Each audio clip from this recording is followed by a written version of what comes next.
Bom dia, boa tarde, gente. Espero que todos estejam bem. Hoje a nossa aulinha vai ser sobre Revolução Chinesa. Então, nas últimas aulas, nós vimos Revolução Industrial, vimos a Revolução Russa, que acabou sendo uma aulinha que não foi disponibilizada pelo YouTube, porque eu tive que trocar o dia e vir em outro dia da aula. Mas hoje nós vamos ver sobre a Revolução Chinesa. Então, essa é a nossa terceira revolução que estamos vendo e a segunda revolução comunista que vamos ver. Após essa, nós veremos então na semana que vem Revolução Cubana, certo? Bom, a Revolução Chinesa, a Revolução Comunista Chinesa, ela vai acontecer em 1949. E aí a gente tem um historiador, o Daniel Filho, que ele vai dizer o seguinte: a Revolução Chinesa, vitoriosa em outubro de 1949, foi, antes e acima de tudo, uma guerra camponesa, uma revolução agrária, por meio da qual se concretizou um sonho ancestral, o da distribuição igualitária da terra.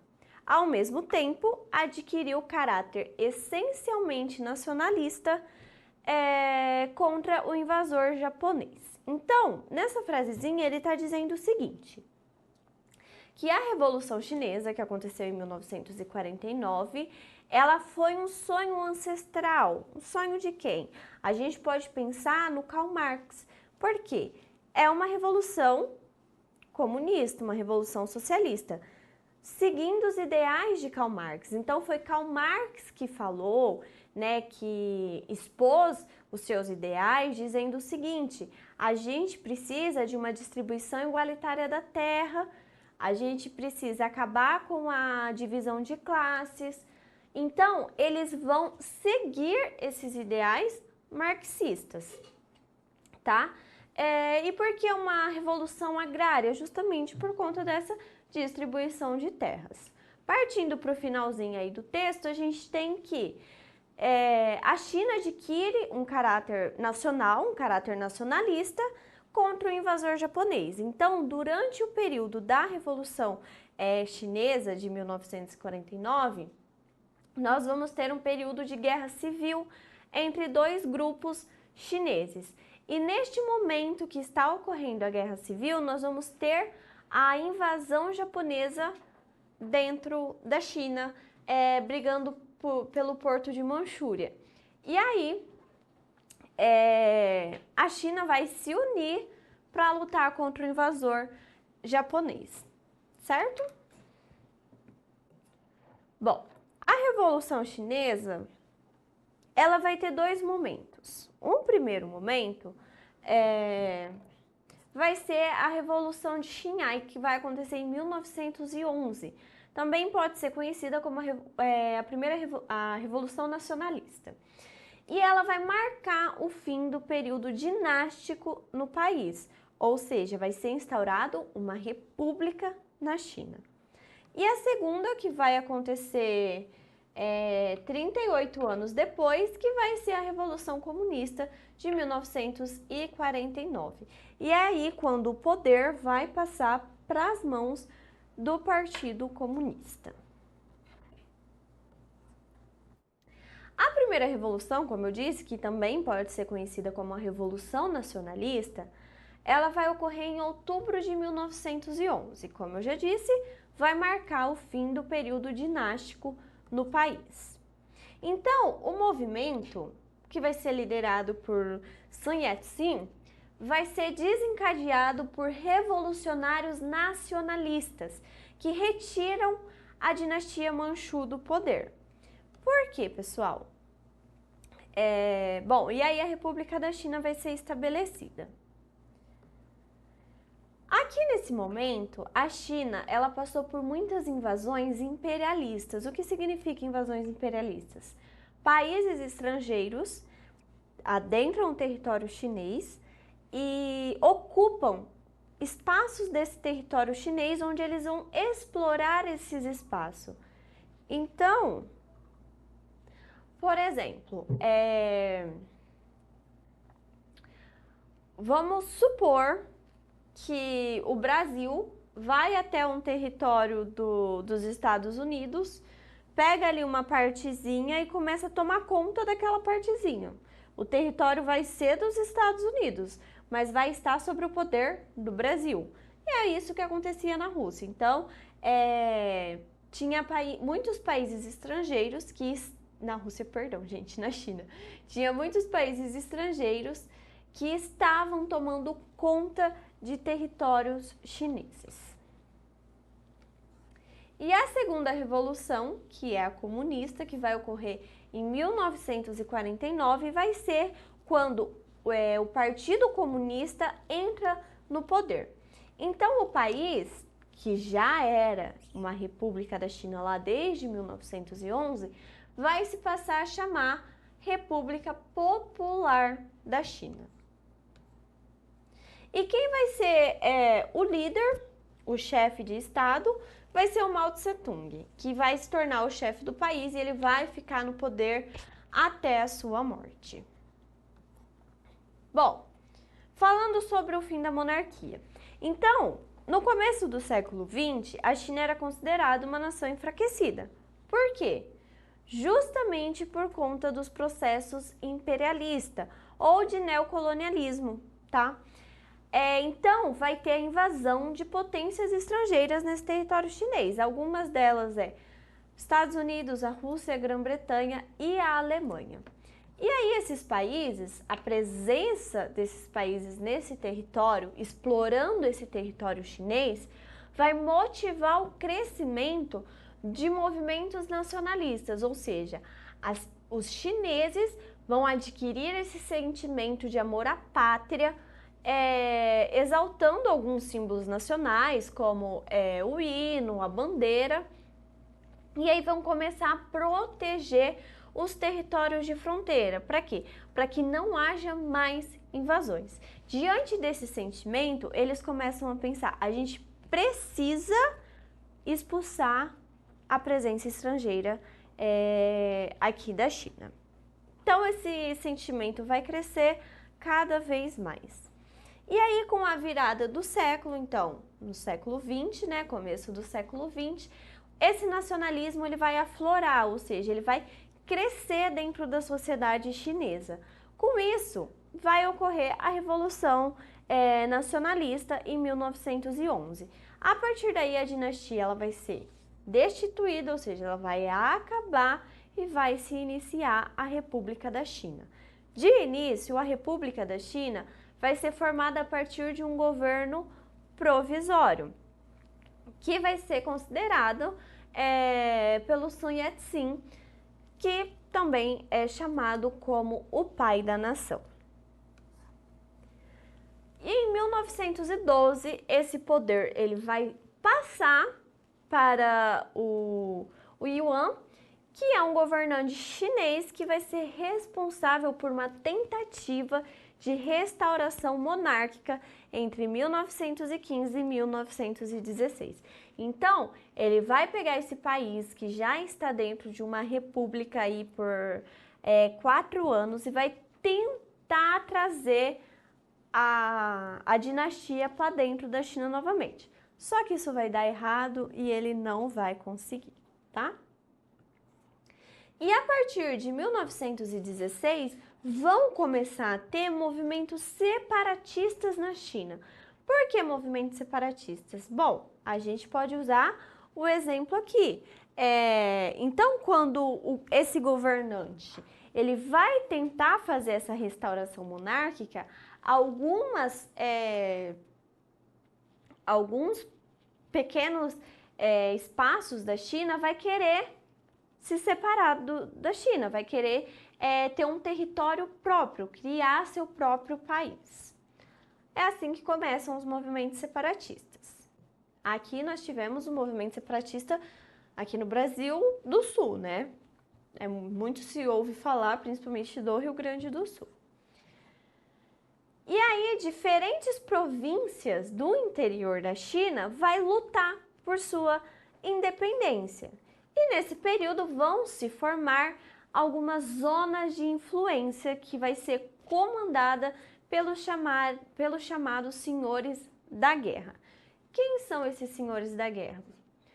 São os chefes que são militares que vão exercer o poder nas diferentes zonas de influência. Bom, então a província ela vai iniciar esse movimento separatista, ela vai ter um chefe comandando ali aquele território e vai ser chamado de zona de influência. Então vai se criar várias zonas de influência por todo o território chinês, cada uma tendo um chefe que comanda. E aí, o Partido Nacionalista, que são os Kuomintang, vai passar a lutar contra esses senhores da guerra.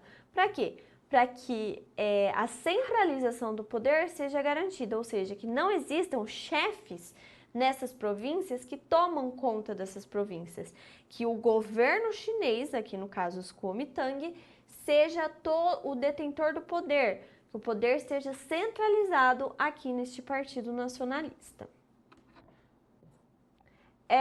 Então, nesse contexto, né, essa grande força que é os Kuomintang vai passar a lutar contra os senhores da guerra. E um outro fator que vai causar um grande incômodo ainda nos nacionalistas chineses era a continuidade das forças estrangeiras. Então, a gente já teve a dinastia derrubada, aqui já se passaram muitos anos, mas a presença estrangeira ainda estava muito presente na China. Bom, no mapinha aqui, pessoal, eu trouxe só para a gente ter uma ideia do que seriam as zonas de influência. Então, a gente tem Pequim. Deixa eu só... Nath, você consegue minimizar? Ai, obrigada. Então, pessoal, a gente vai ter... Deixa eu pegar de vermelho aqui.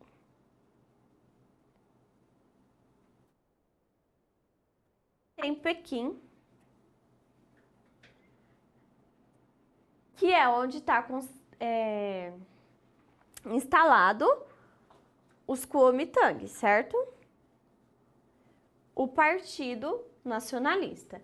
E aí a gente vai começar a ter algumas zonas de influência. Então, por exemplo, aqui a gente pode ver alguns lugares que são zonas de influência. Ah, mas existiram mais que essas?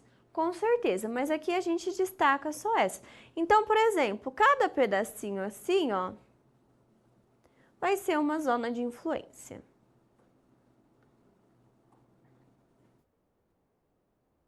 Então, o que o Partido Nacionalista queria fazer? Ele queria juntar todas essas zonas de influência, faltou aqui de baixo, o poder de todas elas centralizado aqui em Pequim.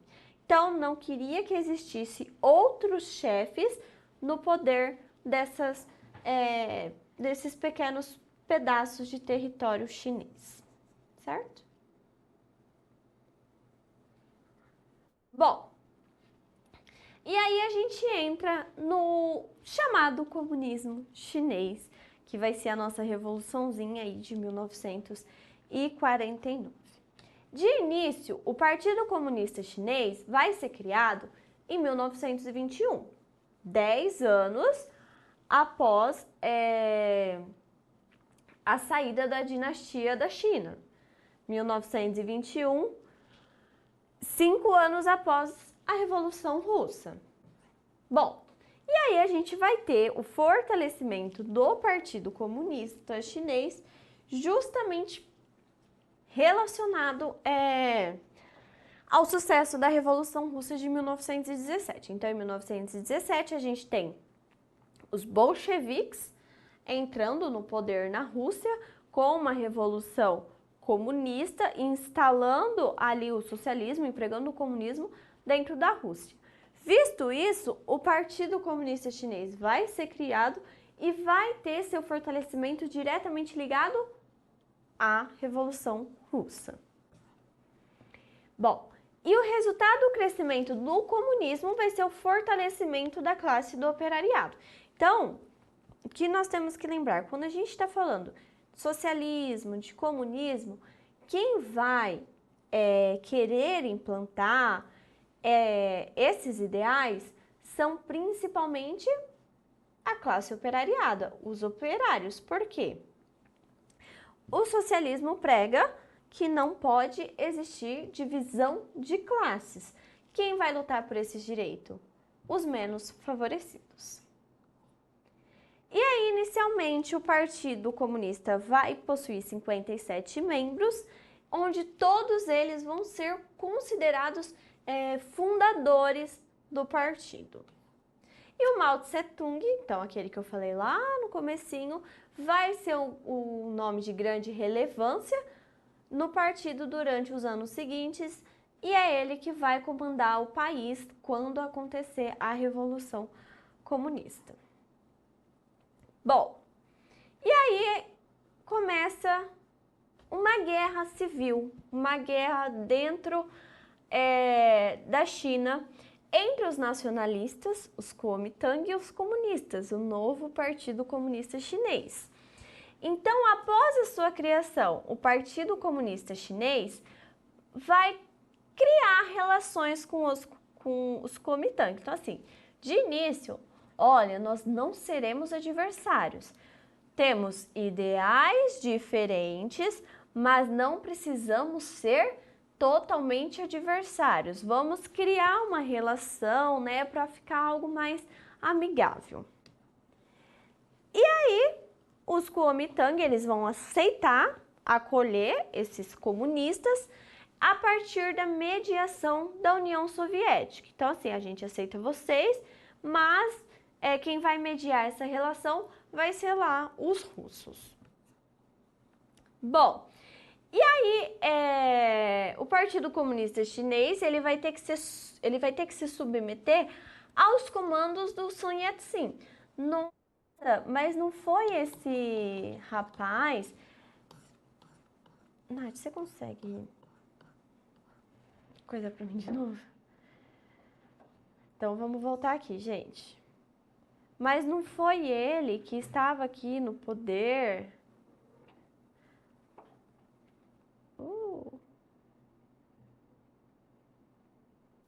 Aqui em cima? Sim, gente. Ele estava no poder na primeira revolução. Ele tomou conta do país em 1911 e depois ele passou para o Yuan, que tentou restaurar a monarquia. Só que o Yuan vai sair do poder em 1916, depois dessa tentativa, e aí quem vai assumir vai ser novamente deixa eu pegar aqui, o Sun Yat-sen, certo? E aí a União Soviética vai estabelecer uma parceria econômica com os Kuomintang. O que seria essa parceria econômica, gente? Dinheiro. Financiamento, certo? Bom, o apoio soviético a um partido visto como burguês, porque eles não são comunistas, acontece porque a China não possui condições necessárias para a transição para o socialismo. Então, assim, ela ainda não estava preparada, segundo os bolcheviques, para ter essa transição do capitalismo para o socialismo. Então, nesse momento, eles deveriam se preocupar apenas para tirar as influências estrangeiras do seu território. E aí, em 1925, o Sun Yat-sen ele vai morrer, e aí quem vai assumir vai ser um outro governante chinês. Porém, este novo governante chinês, ele vai ser contra os comunistas. Então, de início, o Partido Comunista vai ter a relação com os Kuomintang, a União Soviética vai mediar, vai estar tudo tranquilo. Em 1925, então, o Sun Yat-sen vai falecer, o Chiang vai assumir o comando do partido e aí vai iniciar uma intensa repressão contra o Partido Comunista Chinês. E aí os comunistas eles vão entrar em situação de risco. E para evitar total aniquilação do movimento, eles vão se refugiar em zonas do interior. Nossa, mas por que evitar total aniquilação? Porque aqui, pessoal, quando a gente tem essa intensa repressão, é guerra, é violência, é morte. Os comunistas estavam como os menos favorecidos. Por quê? Eles eram um grupo menor de pessoas. Ou seja, tiveram que se refugiar para que não acabasse o partido e, lógico, eles não morressem. E essa fuga ela vai ficar conhecida como a Longa ou a Grande Marcha, que vai acontecer entre 1934 e 1935. Então vejam, 9 anos depois da morte do Sun Yat-sen. Bom, e quando começou toda essa guerra, todos esses antecedentes? Quando o Partido Comunista Chinês foi criado lá em 1921. Então, de 1921 a 1925, a gente tem o Partido Comunista Chinês, a gente tem os Kuomintang, com um certo elo mediado ali pela Rússia. 1925, Sun Yat-sen morre, novo governador entra, começa a perseguir o Partido Comunista Chinês. 1934, Partido Comunista Chinês se refugia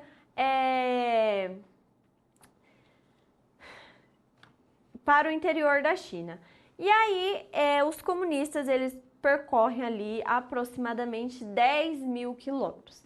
Então, se a gente for reparar, eles vão adentrando o território chinês.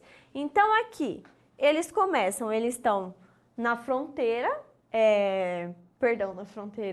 eles estão no litoral, e aí do litoral eles vão saindo e vão adentrando o interior da China.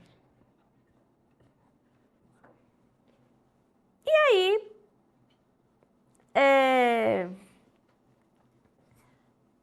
o Japão começa a se tornar uma ameaça à China.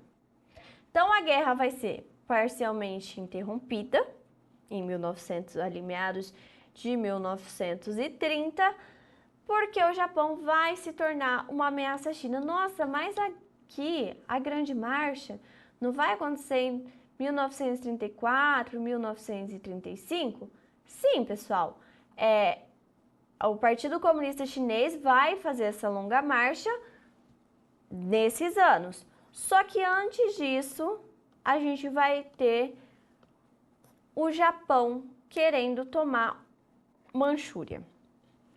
Bom, então o governo, que vai ser de extrema direita, o governo japonês, ele vai ter interesses imperialistas. Então, como eu disse, interesses em comandar ali um território da China. Qual vai ser esse território? Manchúria. E aí, Manchúria ficava na região nordeste da China. Após essa invasão em 1931, vai se iniciar um crescimento de sentimento hostil, ou seja, contra os japoneses. E aí, em 1937, o Japão declara guerra à China. Então, em 1931, a gente vai ter essa invasão. Vai começar a crescer esse sentimento hostil nos chineses. 1934, a gente tem a saída dos comunistas para as regiões adentrando o território chinês. Em 1937, o Japão declara guerra à China. Neste momento, a guerra civil ela vai ser parcialmente interrompida, ou seja, ela não vai acabar totalmente, mas as coisas vão abaixar um pouco porque neste momento a China precisa se unir para poder derrotar o Japão. E aí vai ser o início da Segunda Guerra Sino-Japonesa. A primeira vai acontecer em meados de 1894. Então vejam, é uma diferença aí de 40 e poucos anos, né? E aí, em 1945, a gente tem a derrota do Japão e o reinício da Guerra Civil. Bom, a luta contra o Japão só vai terminar quando o Japão foi definitivamente derrotado no final da Segunda Guerra Mundial. Então vejam, a China está num período que nós temos uma guerra civil acontecendo, uma guerra mundial acontecendo e uma guerra sino-japonesa, ou seja, contra o Japão acontecendo. É guerra para tudo quanto é lado. E aí, quando o Japão ele é derrotado na Segunda Guerra Mundial, ele vai perder a Guerra Civil, porque ele vai perder, né, todo o seu poder. A gente sabe que durante a Segunda Guerra Mundial, a gente teve as bombas nucleares em Hiroshima e Nagasaki, lá no Japão, né, que foi, assim, o ponto para a derrota do Japão na Segunda Guerra Mundial. E aí, com a vitória dos chineses, o chefe do Partido Comunista e o chefe do Partido dos Kuomintang, os nacionalistas, vão se reunir e vão debater a formação para um governo conjunto, ou seja, vamos unir novamente. A China está precisando se fortalecer, né? E aí, o chefe do Partido nacionalista dos Kuomintang vai falar, olha, a gente pode se unir, mas vocês não vão poder ter armas, vocês vão ter que ser totalmente desarmados. O que o Partido Comunista entendeu com isso? Pô, estávamos numa guerra civil, vocês estavam sendo opressores, vocês estavam atacando nós, querendo acabar com o nosso partido. Se a gente for desarmado, aí vocês vão estar no poder totalmente, porque a gente não vai ter mais como lutar contra vocês. E aí, obviamente, essa exigência vai ser negada, o Mao Tse Tung não vai aceitar, e aí a Guerra Civil retorna em 1946. Então, assim, vai ter um curto período de paz, a guerra vai retornar. E aí os Kuomintang vai passar a receber um forte apoio dos Estados Unidos. Então, lembrando, os Estados Unidos também tinha interesses imperialistas. A presença dos Estados Unidos também estava no território chinês. E aí, o que os Kuomintang não esperavam era que os comunistas estivessem extremamente fortes. Lá na Longa Marcha, na Grande Marcha, quando os comunistas eles vão para o interior da China, eles recebem muito apoio dos camponeses.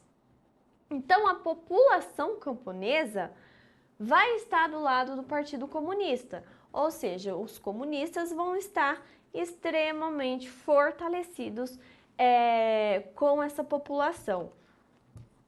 E aí, durante os anos de guerra contra os japoneses, então lá na Guerra Sino-Japonesa, foram os comunistas que defenderam a população do interior da China, além de terem implementado uma distribuição agrária que garantiu o acesso dessas pessoas a um pedaço de terra. Então, a gente ainda tem os Kuomintang no poder, mas a gente tem os comunistas fazendo o ladinho deles lá no interior da China. Bom, essa distribuição de terra, garantindo que todos os camponeses tivessem acesso a um pedaço de terra, uma característica socialista, certo? Então, eles já estavam implantando alguns ideais ali naquele local que eles estavam abrigando, né? Bom, e aí de 1946 a 1949, estima-se que os comunistas eram superiores a 10 milhões de pessoas. Quando ele foi criado lá em 1921, ele possuía 57 membros. Aqui, em 1946, então 25 anos depois, já era superior a 10 milhões de pessoas, que foram ampliando seu domínio sobre a China. Então, começou o domínio lá no interior e aí eles foram vindo do interior para o litoral da China e ali pegando as maiores cidades chinesas. E os nacionalistas, eles vão começar a ficar isolados nessas grandes cidades. Por quê? É como se fosse os comunistas deixando os nacionalistas isolados. Então, tomando tudo ao redor dessas grandes cidades e os comunistas apenas ali concentrados nas grandes cidades, como por exemplo em Pequim. E aí, em 1949, as tropas comunistas vão conquistar a cidade de Pequim. E é aqui que a gente vai ter a Revolução Comunista. Então, a cúpula dos Kuomintang, eles vão sair ali de Pequim para não serem mortos e tudo mais, e vão se refugiar numa ilha que hoje em dia é conhecido como Taiwan. Taiwan também no ano passado, estava uma briga entre China e Estados Unidos pelo território de Taiwan, porque é um território riquíssimo. Bom, gente, e aqui eu trouxe para vocês no mapinha, vocês podem ver onde está localizado Pequim. Então, a gente tem aqui Pequim. E a gente tem aqui Taiwan. Então, toda essa parte interiorana da China, os comunistas já tinham conquistado. Eles chegam, conquista Pequim, a cúpula dos Kuomintang e a alta burguesia, que era nacionalista, se refugiam aqui em Taiwan, certo? Bom, e aí então acontece a Revolução Chinesa de 1949. No 1º de outubro de 1949, Mao Tse-tung vai proclamar a República Popular da China e vai ser eleito chefe do país. E vejam só, gente, nós tivemos a Revolução Comunista na Rússia em outubro. Nós tivemos a Revolução Comunista na China também em outubro. É só uma curiosidade. E aí, a era do Mao Tse-tung vai durar de 1940 até 1976. Nossa, mas por que 1940 se só em 1949 ele vai proclamar, ele vai tomar o poder? Porque, gente, ele já estava fazendo o seu poder lá no interior da China. Lá ainda quando estavam na Guerra Civil, quando estavam na Guerra Sino-Japonesa, ele já estava fazendo, colocando ali os seus ideais comunistas. Então, a era dele vai desde 1940 até 1976. E aí, diversas reformas vão ser estabelecidas para que a China se torne um país comunista. Entre eles, a gente vai ter o controle estatal da economia e a coletivização de terras. Ideais comunistas. Então, coletivização de terras, distribuição de terras de forma igualitária, para que todos tenham acesso a um pedaço de terra. Estatização da economia, economia na mão do Estado. E outras mudanças que vão ocorrer no país vai ser a emancipação da mulher e a igualdade de gênero entre homens e mulheres. Bom, visto que já aconteceu a Revolução, os comunistas estão tomando conta ali da China, vai ser criada uma aliança entre a União Soviética e a China. Bom, a União Soviética aqui neste momento, ela está numa ditadura stalinista, certo? Já passou lá a época de Lenin e tudo mais, estamos numa ditadura stalinista, estamos com o comunismo muito forte na União Soviética. E aí a União Soviética vai passar a apoiar a China e em 1958 vai ser proposto um projeto denominado Grande Salto para Frente, que o objetivo principal era modernizar o país e, consequentemente, modernizar a economia. Bom, esse projeto Grande Salto para Frente, ele é um projeto criado pelos russos e não pelos chineses. E é um projeto que não vai dar certo. Então, ele vai ser considerado um fracasso, porque ele vai acarretar em muitas revoltas da população chinesa e a morte de diversos camponeses, ou seja, vai ser algo com violência e tudo mais. E no pós-revolução chinesa? Então, gente, vejam, a China passou por muita violência. A China passou pela queda da monarquia, não foi nada tranquilo, a primeira revolução lá, a Revolução Nacionalista. Depois, o Partido Comunista Chinês é criado, vai iniciar uma guerra civil, uma guerra entre dois partidos de um próprio país. No meio dessa guerra civil, vai estourar a Guerra Sino-Japonesa. Durante o período da Guerra Civil, Guerra Sino-Japonesa, nós temos Segunda Guerra Mundial, que querendo ou não, todos os países, é uma guerra mundial, são afetados. Acabou a Segunda Guerra Mundial, acabou a Guerra Sino-Japonesa, a gente tem a volta da Guerra Civil. 1949, Revolução, nada pacífica também.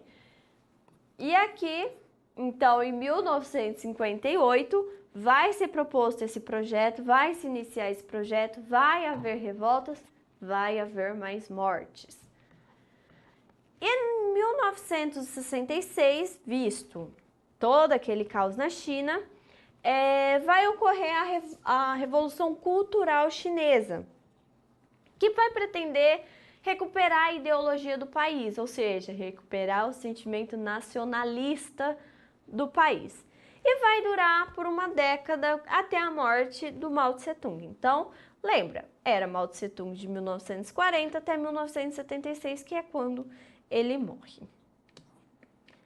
E aí, essa revolução foi impulsionada pelas Guardas Vermelhas. Bom, as Guardas Vermelhas eram um grupo de pessoas, organizações formadas por jovens que se dedicavam a perseguir intelectuais e outros defensores de ideias tidas como reacionárias, ou seja, aqueles que eram contra a Revolução Cultural, que era contra o Mao Tse-tung.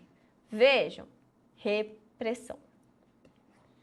E aí a Revolução Cultural, ela perseguiu pessoas, ela impôs os pensamentos de Mao Tse-tung e colocou o país no isolamento em escala internacional, ou seja, a China perdeu o apoio de países, a China ficou um país totalmente isolado. Bom, a economia. Após a morte de Mao Tse-tung, então vai se iniciar um processo de abertura econômica. Por quê? Até ali, durante a Revolução Cultural, China ficou isolada. Ou seja, ela não fazia acordos com nenhum outro país estrangeiro. Ficou ela e ela. Quando ele morre, vai se iniciar essa abertura econômica, ou seja, para que sejam feitos acordos, vendas para outros países. E aí, isso vai começar a dar certo, né? Vai começar a entrar um capital ali na China e em 1978, o novo chefe da China vai decidir introduzir algumas mudanças econômicas adotando elementos de iniciativa privada, ou seja, elementos capitalistas, características capitalistas, que é empresas privadas. E aí a gente vai ter reformas realizadas no setor da indústria, da agricultura e da tecnologia, certo? Bom, então, a nossa aulinha foi essa sobre Revolução Chinesa. A China começou em 1911 Com a Revolução Nacionalista, a gente tem um partido nacionalista muito forte, que cresceu muito ali na China. Em 1921, 10 anos após a Revolução Nacionalista, a gente tem a criação do Partido Comunista Chinês. O Partido Comunista Chinês tenta se unir com o Partido Nacionalista. Essa união vai acontecer ali por mais ou menos 4 anos. O chefe do Partido Nacionalista morre, um outro chefe entra no poder, começa a perseguir os comunistas se refugiam no interior da China. Enquanto isso, guerra civil estourada entre os nacionalistas e os comunistas. Bom, dentro desse meio todo, a gente tem a invasão japonesa para tomar o território de Manchúria. Nesse momento, a guerra civil ela vai ser parcialmente interrompida, ou seja, ela não vai parar totalmente. Mas a China se une ali para derrotar o Japão. A guerra sino-japonesa vai acabar quando acabar a Segunda Guerra Mundial, que é quando o Japão vai ser derrotado também na Segunda Guerra Mundial. Acabou isso, acabou a guerra sino-japonesa. O Partido Comunista vai tentar uma nova aliança com o Partido Nacionalista. Não dá certo. A gente tem a volta da Guerra Civil, mas dessa vez com o Partido Comunista muito fortalecido. Por quê? Durante o tempo que eles ficaram refugiados no interior da China, eles conseguiram conquistar ali a população do interior da China, trazendo eles para o lado comunista. Aí, em 1949, a gente tem a Revolução Comunista. A Revolução Comunista vai ser decretada em outubro de 1949. Mao Tse-tung vai tomar conta da China até 1976, quando ocorre a sua morte. E aí, a China passa a ter uma abertura econômica para outros países. São implementadas características capitalistas dentro da China. Então, foi um período de bastante sofrimento ali para o território chinês. Bom, essa foi a nossa aulinha de hoje, pessoal. Qualquer dúvida, pergunta, vocês podem deixar nos comentários. A nossa aula não está sendo ao vivo, então, se vocês tiverem dúvidas, coloquem nos comentários que a gente vai acompanhar e aí na próxima aula a gente traz respondendo. Ou agora também nós vamos ter resolução de exercícios. Serão 2 exercícios por semana de cada matéria. Então, caso vocês tenham alguma dúvida dentro da matéria de História, vocês podem fazer a pergunta que eu trago um exercício e já respondo a pergunta de vocês lá na nossa correção de exercícios, certo? Então, por hoje foi isso. Muito obrigada e pode desligar, Nath.